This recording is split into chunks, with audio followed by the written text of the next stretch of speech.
Hey there, and welcome to the Magic Snail channel. This is where we share real life stories about people dealing with all kinds of situations. Some are funny, some are messy, and some are downright unbelievable. If you like hearing stories that feel real and keep you curious, you'll feel right at home here. So go ahead, like the video, and subscribe to the channel if you want more. We've got plenty of stories waiting for you. 3 generations, all the same. This isn't psychosis, it's a curse.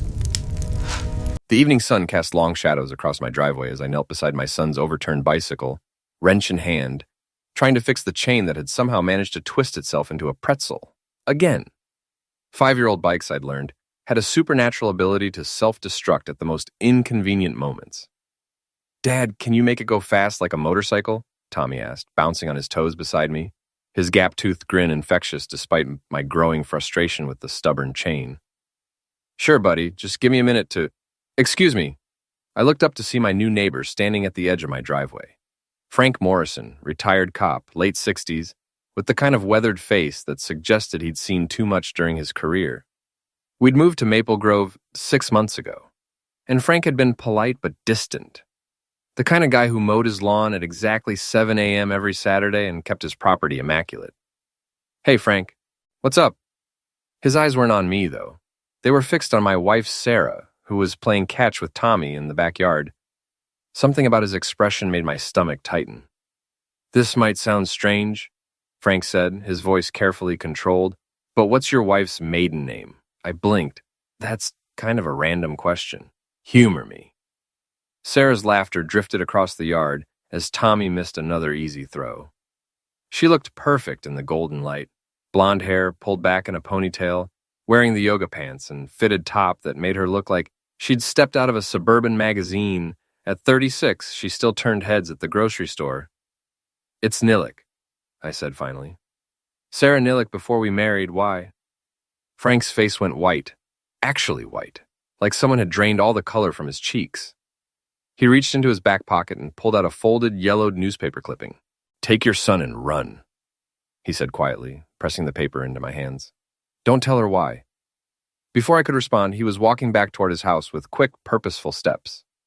I unfolded the clipping with shaking fingers. The headline hit me like a physical blow. "Mother ends 5-year-old son on his birthday." Below it, a grainy photograph of a woman being led away in handcuffs. The article was dated 15 years ago. I scanned the text quickly. Linda Killen, 32, was arrested yesterday after allegedly drowning her 5-year-old son Marcus in the family bathtub during what neighbors described as a birthday party gone wrong. Killen. Nillik backwards. "Hey, honey, what's that?" I spun around to find Sarah standing behind me, her face flushed from playing with Tommy. She was looking at the newspaper clipping in my hands, and I watched her expression change from curiosity to something that looked like recognition to barely controlled panic. "It's nothing," I said, but she was already reaching for it. "Let me see." Her voice had an edge I'd never heard before. "Sarah, it's just some old—" She snatched the clipping from my hands and stared at it. For a moment, she was completely still. Then she forced a laugh that sounded like breaking glass. "Where did you get this garbage? Some true crime podcast nonsense?" She crumpled the paper in her fist. "You know how I feel about this kind of sensational media. Frank gave it to me. He seemed to think—" "Frank?" Her voice went up an octave. "That paranoid old man? David, he's clearly losing his mind. You can't seriously be entertaining this insanity." But I was watching her hands shake as she shoved the crumpled clipping into her pocket. I was noticing how she kept glancing toward the house, where Tommy was now playing with his toy cars on the porch. "The name in the article?" I said carefully. "Killen. That's a coincidence." Her tone was sharp now, all pretense of casual dismissal gone. "David, I can't believe you're actually considering this. It's my maiden name backwards. So what? There are probably thousands of people with similar names." She was right, of course. It was insane. Paranoid conspiracy theory nonsense from a bored retiree who'd probably spent too many years seeing the worst in people.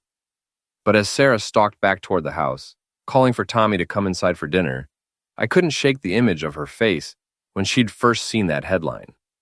Not confusion, not indignation, recognition. I spent the next 3 days trying to convince myself that Frank Morrison was just a paranoid old cop with too much time on his hands. Sarah acted completely normal, making breakfast, helping Tommy with his kindergarten homework, talking about her cases at the law firm where she worked as a partner.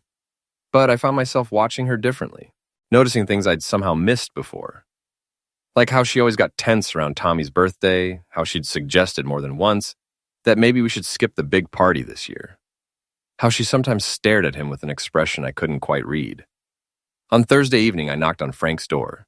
He answered wearing a faded Police Academy t-shirt and holding a cup of coffee that smelled like it could strip paint. "Figured you'd be back," he said, stepping aside to let me in. Frank's house was exactly what I'd expected. Neat, sparse, with the kind of furniture that prioritized function over style. But what caught my attention were the filing cabinets lining one wall of his living room and the bulletin board covered with newspaper clippings, photographs, and what looked like police reports. "You kept working after you retired," I observed. "Cold cases, hobby of mine." He gestured toward the board. "Your wife's family is on there." I moved closer and felt my blood turn to ice water. There were 3 newspaper clippings, all featuring different women with variations of the same name. Linda Killen, Karen Nillick, Susan Killensworth. All had ended their 5-year-old sons. "Jesus Christ," I whispered. "It's a pattern," Frank said matter-of-factly. "Goes back 3 generations. Always the mother, always a 5-year-old boy. Always on or around the child's birthday." "This is insane. You're talking about my wife, the mother of my son. Your son who's turning 5 next month." The words hung in the air between us like a death sentence. "There has to be an explanation," I said, but my voice sounded weak even to me. "Mental illness runs in families, sure. But this specific? This targeted?" Frank poured himself another cup of coffee and didn't offer me one. "I worked homicide for 32 years. You learn to trust patterns. And this pattern says your boy is in danger." I stared at the bulletin board, trying to process what I was seeing. "How did you even know to look into this?" "Your wife's not as careful as she thinks. I saw her throwing away mail a few weeks ago. Letters addressed to Sarah Killen. When someone's using their maiden name for correspondence, they're hiding from their husband. That's usually worth investigating." My stomach dropped. "What kind of correspondence?" "Medical records from a psychiatric facility upstate." The room started spinning. I grabbed the back of Frank's couch to steady myself. "She's been getting treatment?" "Was. The letters were discharge summaries. Looks like she was released about 8 months ago. Right around the time you folks moved here?" 8 months ago. We'd moved to Maple Grove because Sarah said she wanted a fresh start after her promotion at the firm. A chance for Tommy to grow up in a safe neighborhood with good schools. "I need to see those letters," I said. Frank shook his head. "Already tried. She's smart. Burns everything in that little fire pit in your backyard. But I got enough from the return addresses to make some calls. Your wife was institutionalized for 18 months, following what her medical records describe as a psychotic break with violent ideation toward her male child." The words hit me like physical blows. That's not possible. She's never shown any signs of..."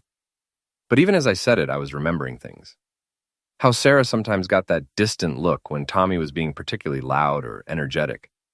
How she'd suggested boarding school might be good for his development when he was only 4.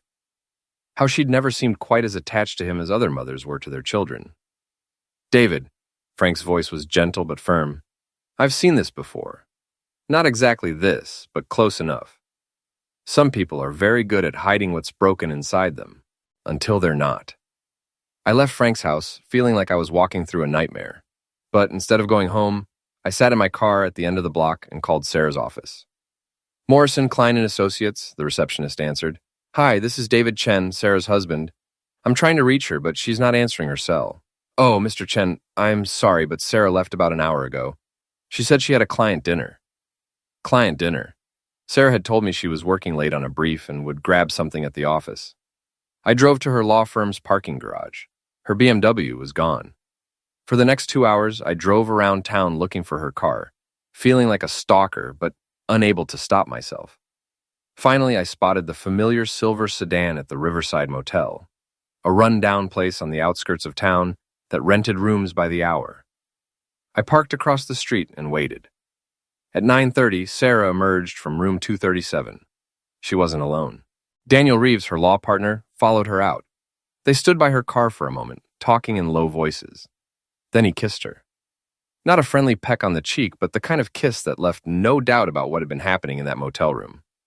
I watched my wife of 7 years, the mother of my child, laugh at something Daniel said before getting in her car and driving away. The betrayal should have been the worst part. But all I could think about was Frank's bulletin board and those newspaper headlines. If Sarah was capable of this kind of deception, what else was she hiding? I didn't confront Sarah that night. Instead, I lay awake beside her, listening to her breathe and wondering if the woman I'd married had ever really existed at all. By morning, I'd made a decision. I dropped Tommy off at kindergarten and called in sick to work. Then I drove to Frank's house. "I need your help," I said when he answered the door. Over the next week, Frank taught me things they don't cover in corporate team-building seminars. How to conduct surveillance without being noticed. How to install hidden cameras. How to access public records and medical databases. The key, Frank explained as we sat in his living room surrounded by surveillance equipment, is to document everything. If this goes bad, and it might, you need evidence that will hold up in court. We started with Sarah's car. Frank showed me how to install a GPS tracker and a small recording device under the dashboard. Then we set up cameras in our house, hidden in smoke detectors and picture frames, focused on the common areas where Sarah spent time with Tommy. What we discovered over the next few days made my blood run cold. Sarah was living a double life that went far beyond the affair with Daniel. She was taking medication, antipsychotics, according to the pill bottles I found hidden in her office, but only sporadically. Some days she'd take them, others she'd flush them down the toilet. On the days she didn't take her medication, she was different with Tommy, more distant, more irritable. I watched her on the hidden cameras, saw how she'd stare at him with an expression that looked almost calculating, and she was meeting with Daniel almost every day, either at the motel or at his apartment downtown. The GPS tracker showed a pattern: lunch meetings that stretched for hours, evening client dinners that ended at his place. But it was the audio recordings that revealed the real scope of her deception. "He's getting suspicious." Sarah's voice came through Frank's speakers, tinny but clear. "David's been asking questions about my family." "So what?" Daniel's voice. "It's not like he can prove anything." "You don't understand. If he starts digging into my medical history, then we accelerate the timeline." "What do you mean?" "I mean we stop waiting for you to work up the courage." "Tommy's birthday's in 3 weeks. After that, it won't matter what David suspects." I felt Frank's hand on my shoulder as I listened to my wife and her lover discuss my son's death like it was a business transaction. "The insurance money alone is worth $2 million, Daniel continued, "plus your inheritance from your grandmother's trust. We could disappear, start over somewhere new. It has to look natural," Sarah said, "like an accident. Leave that to me. I've got it all worked out." Frank stopped the recording. "That's enough for now." I was shaking, actually trembling like I had a fever. They're planning to end my son. For money. Money's part of it. But David, Frank's voice was careful, "I think there's more going on here. Your wife's medical history suggests this isn't just about insurance fraud." He was right, of course. The pattern Frank had shown me, 3 generations of women ending their 5-year-old sons, that wasn't about money. That was something much darker. "What do we do?" I asked. "We stop them." "How?" "If we go to the police with this, what do we have? Recordings that might not be admissible in court, a paranoid theory about generational violence." Frank smiled, and for the first time since I'd met him, it wasn't a pleasant expression. "Who said anything about going to the police?" Frank's plan was elegant in its simplicity.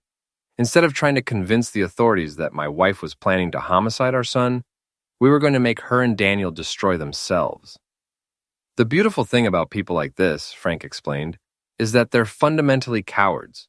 They can plan and scheme in secret, but the moment they're exposed, they fall apart." Step 1 was isolating Sarah from her support network. Daniel wasn't just her lover. He was her co-conspirator and emotional anchor.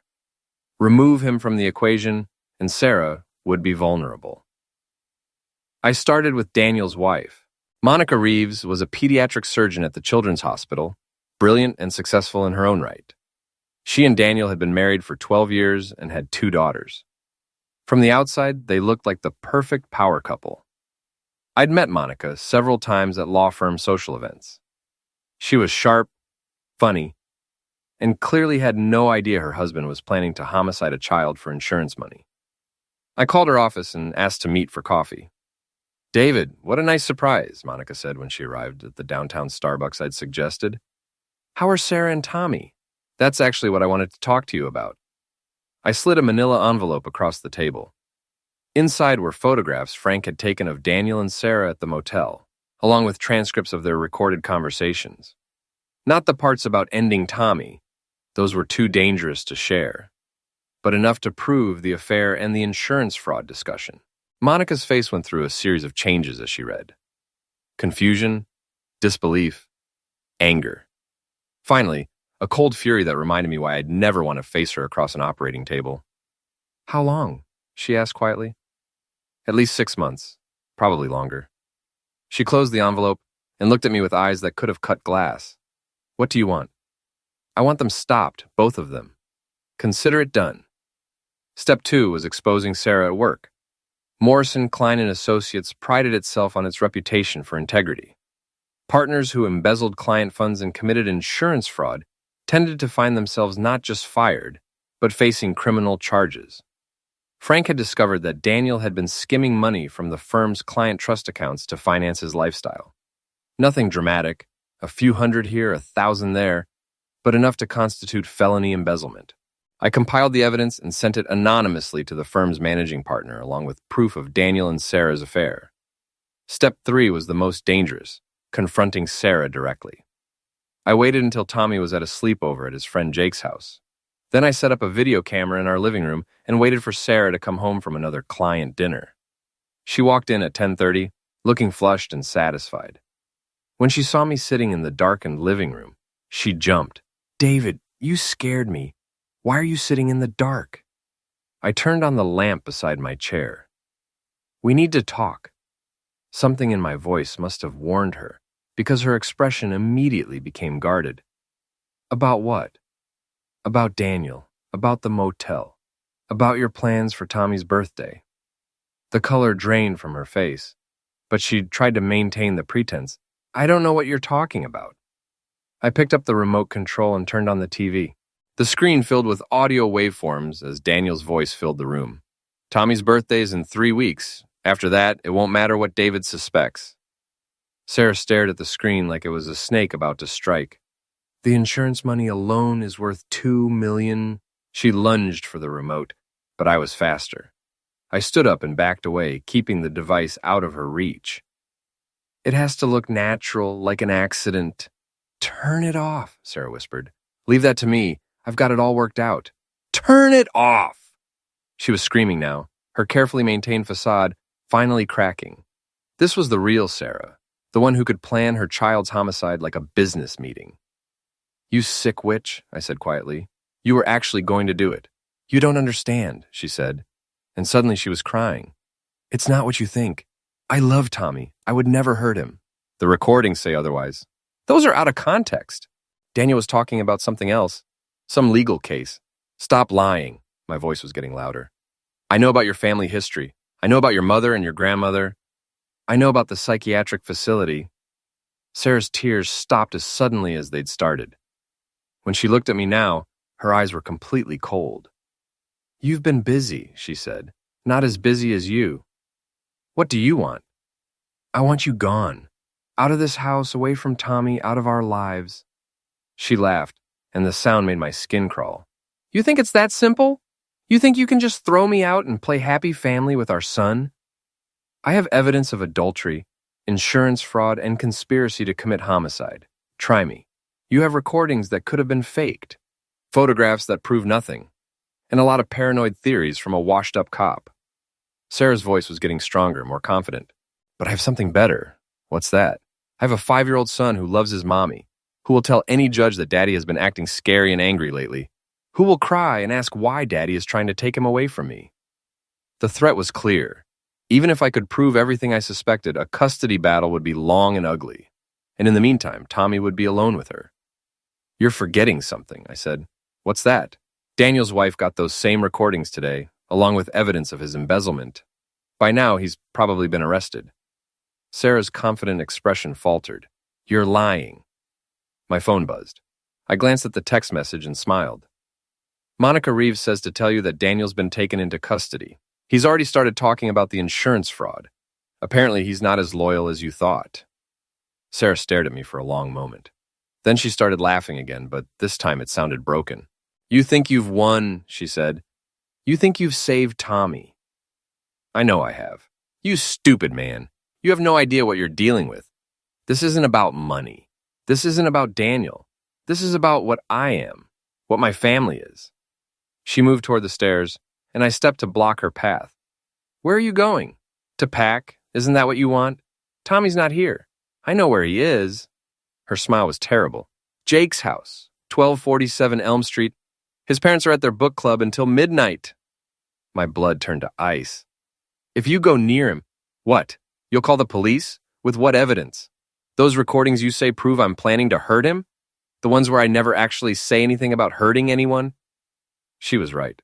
The recordings were damning in context, but they weren't explicit enough to justify an immediate arrest. And by the time I could convince anyone to take action, it might be too late. Sarah, please. He's your son. No, she said quietly. He's not anymore. Not after what you've done. She pushed past me toward the stairs, and I made a decision that would haunt me forever. I grabbed her arm. Sarah spun around when I grabbed her, and for a moment I saw something in her eyes that wasn't entirely human. Pure rage, but also something deeper. Something that had been hiding behind the mask of suburban motherhood for 5 years. Let go of me, she said, her voice deadly quiet. I can't let you leave. Not tonight. You can't stop me. She was probably right. I was bigger and stronger, but I couldn't physically restrain her indefinitely. And if I called the police, what would I tell them? That my wife might hurt our son based on some old newspaper clippings and ambiguous recordings? But I didn't have to stop her alone. My phone was already dialing Frank's number. It's happening, I said when he answered. She knows we have the recordings. She's threatening to go after Tommy. Where is he? Jake Morrison's house on Elm Street. The parents are out. I'm on my way there. You keep her busy. Sarah had heard enough of the conversation to understand what was happening. Her expression shifted from rage to something that looked almost like relief. You really think that old man can protect Tommy from me? She asked. I think he's dealt with people like you before. People like me. She laughed. You still don't understand, do you? You think this is some kind of mental illness? Some chemical imbalance that can be fixed with therapy and medication, isn't it? My grandmother ended her son in 1987. My mother ended my brother in 2003. It's not madness, David. It's tradition. The casual way she said it made my skin crawl. That's insane, is it? For 3 generations, the women in my family have been chosen, called to make a sacrifice, to prevent something much worse from happening. What could be worse than ending children? Sarah's smile was terrible. You'll find out. She started toward the door, and I moved to block her path again. This time, she didn't try to push past me. Instead, she pulled a kitchen knife from her purse. Sarah, don't do this. I tried to do it quietly, painlessly. An accident that would look natural, but you forced my hand.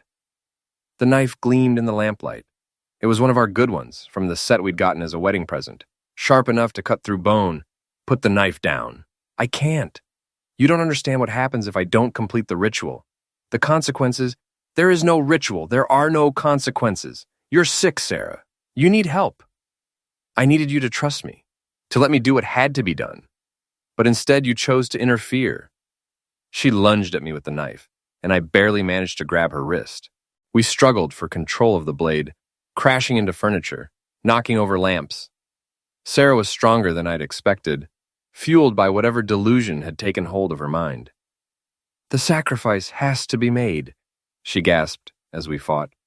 If not Tommy's, then yours will have to do. I managed to twist the knife away from her and send it skittering across the floor. But Sarah wasn't finished.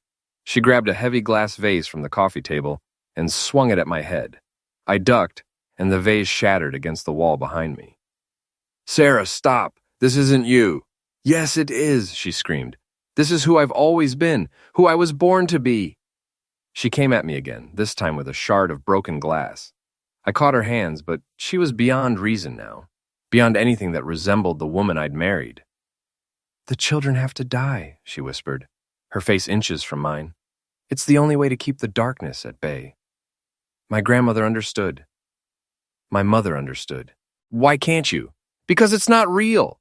Whatever you think you're preventing, it's not real." "Isn't it?" The lights went out. Not just in our house, in the entire neighborhood. Through the windows, I could see that the streetlights were dark, the houses around us swallowed by an unnatural blackness. Sarah stopped struggling and started laughing. "It's too late," she said. "You waited too long. The ritual should have been completed by now." A sound echoed through the darkness. Something that might have been wind, but wind didn't usually sound like screaming. "What's happening?" I whispered. "The darkness is coming back," Sarah said. "The thing my family has been holding back for 3 generations. And because you stopped me from making the sacrifice." The screaming sound got louder, closer. Through the window, I could see shapes moving in the darkness, things that weren't quite human. "This is impossible," I said, but my voice sounded weak even to me. "Is it? You've seen the pattern. 3 generations of women ending their sons. Did you really think it was just coincidence? Just madness?" My phone rang. Frank's number. "David!" His voice was frantic. "Something's wrong here. The power's out, and there are things in the darkness. Things that shouldn't exist. Where's Tommy? Safe for now, but I don't know how long we can hold them off." The line went dead. Sarah smiled in the darkness. "It's not too late. I can still complete the ritual. The darkness will accept Tommy's essence, even if it's not on his birthday, over my dead body, if necessary." She pulled another knife from her purse, smaller than the first, but just as sharp. Where had she been hiding all these tools? "The ritual requires the essence of a 5-year-old male child," she said, advancing on me. "But it will accept the essence of the child's father as a substitute. The darkness isn't picky." I backed toward the kitchen, looking for anything I could use as a tool. Behind Sarah, through the living room window, I could see more shapes moving in the unnatural night. "Even if you end me," I said, "Frank won't let you near Tommy. Frank is an old man with a tool. I am a mother with a sacred duty." She lunged at me again, and this time I was ready. I grabbed the cast iron skillet from the stove and swung it as hard as I could. The impact sent Sarah crashing into the kitchen island. She lay still for a moment, and I thought I might have knocked her unconscious. Then she started to change. Her skin began to darken, taking on a mottled, bruised appearance. Her fingers stretched and became claw-like. When she looked up at me, her eyes were completely black. "You should have let me complete the ritual," she said, but her voice was different now, deeper, not entirely human. "What are you?" "I am what the women in my family become when the ritual fails. I am what happens when the darkness is allowed to take hold." She stood up, and I could see that she was taller now, her limbs elongated and wrong. "But it's not too late. I can still make the sacrifice. I can still save this world from what's coming." She moved toward me with inhuman speed, but I was already running. Out of the kitchen, through the living room, toward the front door. The street outside was chaos. The shapes I'd seen through the window were everywhere now. Things that looked like people but moved wrong, their limbs bent at impossible angles. The screaming sound was coming from them. I ran toward my car, but Sarah was faster. She tackled me in the driveway, her claws raking across my back. "The essence must be spilled," she hissed in my ear. "If not willingly, then by force." I rolled over and kicked her as hard as I could. She flew backward, hitting the garage door with a sickening crunch. But she got up again. Whatever she'd become, it wasn't easy to stop. I made it to my car and started the engine. In the rearview mirror, I could see Sarah running after me, her movements jerky and unnatural. The drive to Elm Street took 3 minutes that felt like 3 hours. The entire neighborhood was dark, filled with those impossible shapes. Some of them tried to block my path, but the car passed right through them like they were made of smoke. Frank's truck was parked outside Jake's house, and I could see muzzle flashes from the upstairs windows. He was firing at something, but I couldn't tell what. I ran to the front door and found it barricaded. "Frank, it's David!" The door opened, and Frank pulled me inside. His face was grim, his police-issue pistol in his hand. Where are the boys? I asked. Upstairs bathroom, locked in and safe for now. What are those things outside? Heck if I know. They showed up right after the power went out. They're trying to get in, but they can't seem to cross the threshold. Sarah's coming. She's changed, become something else. Frank nodded like this made perfect sense. The ritual. When it fails, the women in her family become vessels for the darkness they're supposed to be controlling. You knew about this? Suspected. The pattern was too specific to be natural, but I hoped I was wrong. A sound from outside made us both freeze. Sarah's voice, but distorted, inhuman. David, I know you're in there. Bring me the boy, and I'll make it quick. Like heck, Frank muttered. There has to be a way to stop this, I said. There is. Complete the ritual. What? The darkness needs essence. 5-year-old male essence, specifically. That's what keeps it contained. I'm not letting you hurt my son. Not Tommy. Frank's expression was grim. Me. You're not 5 years old. No, but I was once. And the ritual doesn't specify that the essence has to be fresh.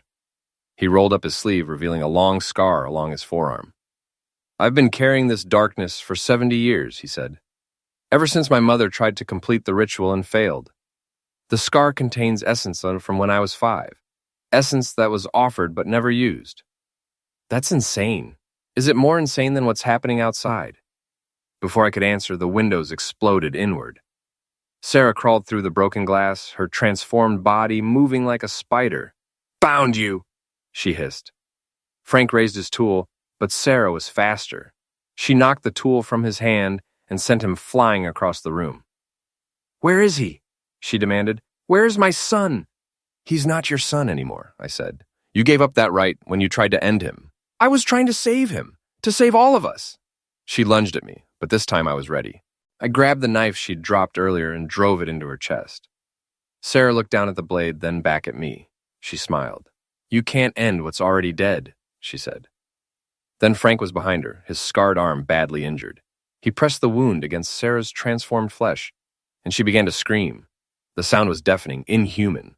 But as Frank's injury touched her, Sarah began to change back. Her skin lightened, her limbs returned to normal proportions, her eyes became human again. No, she whispered. The ritual, it has to be completed. It is completed, Frank said quietly. The price has been paid. The darkness is contained.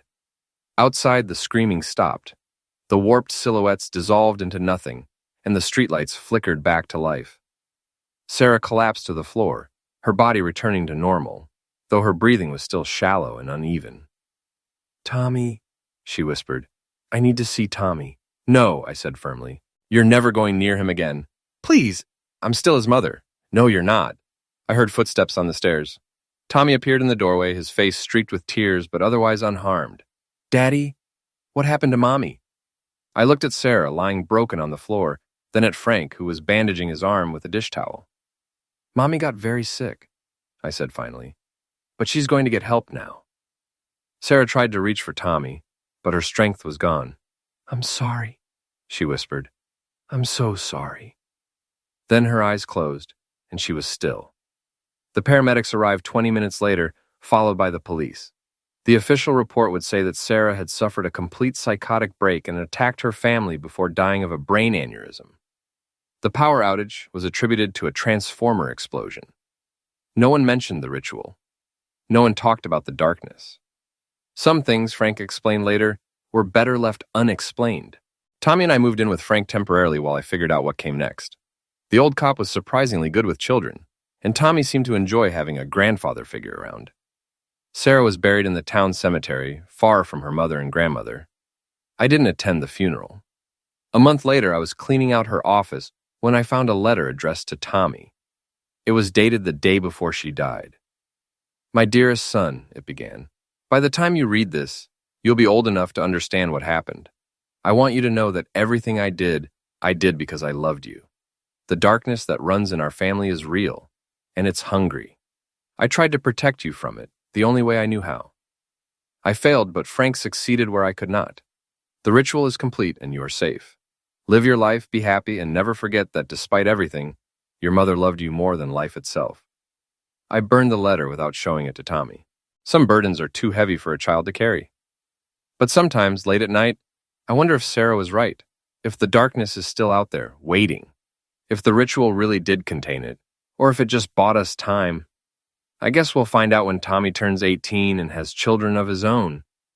Until then, I watch him play in the yard, laughing and innocent, and I try not to think about the future. Frank says the darkness is contained, and I choose to believe him. I have to.